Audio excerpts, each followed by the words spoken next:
Paulo Figueiredo, welcome to the Dennis Prager Show. Thank you, Dennis. Thanks for having me. It is so eerie. Everyone, of course, which is the point, watching or listening to that, thought you were talking about Donald Trump and the United States, and you were talking about Brazil. I tell you, one of the few constants on earth is the left. If you know the left in Brazil, you know the left in Peru, the left in America, the left in France. The left is the left. The left has more in common than Catholics do with one another, or Protestants or Jews certainly. The left, you know what they stand for: destroying that which is good. It's just a uniform issue. What is the appeal to those in Brazil who do vote left? What do they believe? That they will get benefits from the government? What do they believe? Most of them in Latin America do believe they'll get something back from the government. I think that's the main characteristic of the left in Latin America, which is the main difference, that he used to be more populist than the American left, but that's arguably.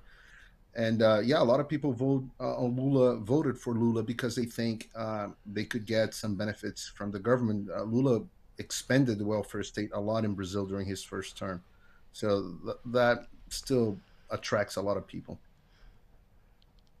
This it cannot be stated how important this realization must be to people. The left buys votes. That's what it amounts to. And I think, Paolo, you'll find interesting my theory on getting hooked on government grants. So we were talking about, I asked you, why are Brazilians, and for that matter, of course, since of the universality of the left, why does anybody vote left? Since all they do is crush their countries. And you answered is because exactly they give things. You know, you vote for us, we'll take more care of you. In America, Paolo, now in many states, the government gives breakfast and lunch. Parents are not necessary any longer. The state will feed children in the country. And so I just want you to react to my theory that getting off government benefits is harder than getting off heroin. Well, definitely, and in some states the government give housing as well. So you get the house and you get the food and you get, and now a lot of people are talking about the universal basic income, which everyone will get money. So yeah, that's the appeal of the left. But I would argue that even with that appeal, people are so revolted with the establishment that comprises the left that they wouldn't win in Brazil or the United States if they didn't have help. And that help, uh, the censorship is a big part of it. Being able to censor conservative voices, the right voices, the populist voices, but also they have full control of the electoral process in Brazil, and in many states in the United States, they had full control in 2020, and I'm very curious to see how things play out this year.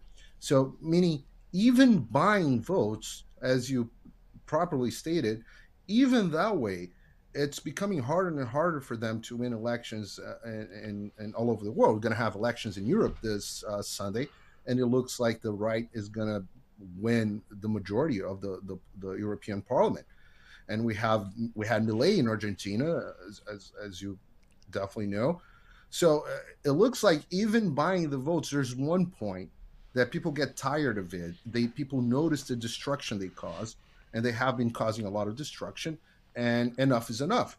I am deeply interested in seeing when your California will say enough is enough, or New York, or Illinois, Chicago, cities like Chicago, and that have been governed by Democrats forever, and by the left forever.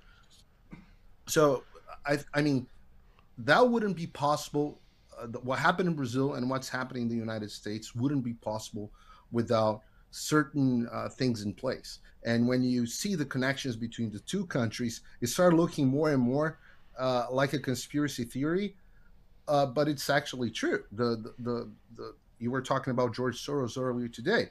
The person who funds all the programs on the Brazilian Superior Electoral Court that supports censorship of conservatives in Brazil, guess who funds it? Well, you got it right. The Open Society Foundation, George Soros. That's And fascinating. Boy, and so it, my it description of him as evil was accurate. Go ahead. I'm sorry. no, I mean you were absolutely accurate. I was listening to what you were saying about him, and it's funny because I testified in the U.S. House of Representatives a couple of weeks ago about the situation in Brazil, and the the the ranking member of the committee was Democrat, of course. When I mentioned that George Soros was behind the funding of several of censorship initiatives in Brazil, she was like, "Well, I take note of your anti-Semitic comment." I was like, I've been called a Zionist a lot of times, but never anti-Semitic. And the bare fact that I mentioned Soros and all the evil he's doing in Brazil, uh, it was enough for her to deem me anti-Semitic. Of course, I don't think she would call the U.S. universities. They're calling for the extinction of Israel. Some students there. I don't think that she would call them anti-Semitic, but the bare fact that I mentioned Soros is anti-Semitic. So I related a lot to what you had to say. That is some story. Well, you're a living verification, proof of what I said. You attack Soros, the left says it's anti-Semitic.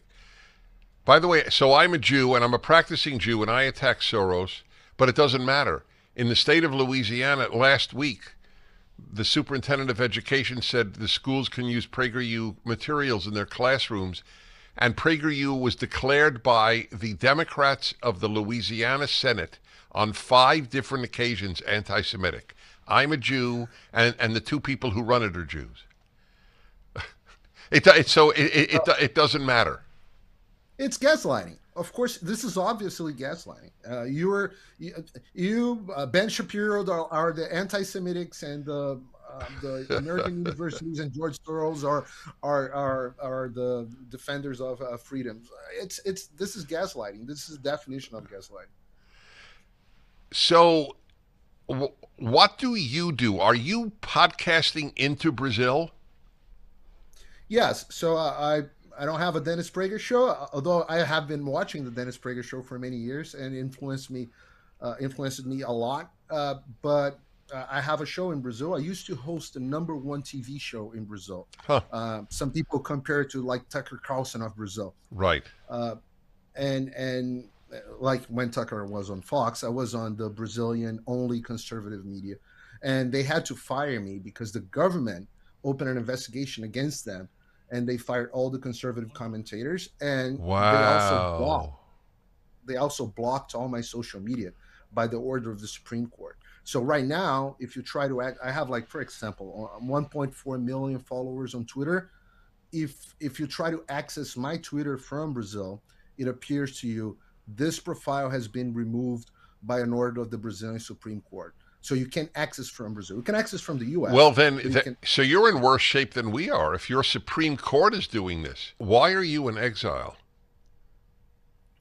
So apparently, what happened is that I decided to question the Brazilian electoral system. We had a lot of, let's say, weird things happening, and I started to openly question those evidences that were presented.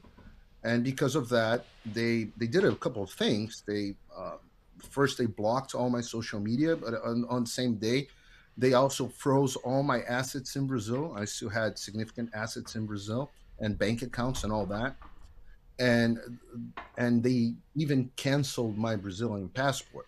So I have been living in the United States since 2016. I'm a U.S. resident, but I have been going to Brazil. I used to go to Brazil for several months, many times of the year, and now I can't go anymore because because of what they canceled my Brazilian passport, and I'm not a U.S. citizen yet. So So you can't uh, travel out of America anywhere. no, in fact, I can't. So it's and So it's worse in Brazil. I mean, it's I worse. haven't had my passport canceled. So what I like to compare is that Brazil and the United States, and actually all the world, we have the same virus, and we have different immune systems. And America is not on its prime. Used to be an athlete, used to be in a good shape. Now it's not on its prime, but still, it has a better immune system That's brilliant. because of the That's conservatives, brilliant. the That's conservative correct. ideas.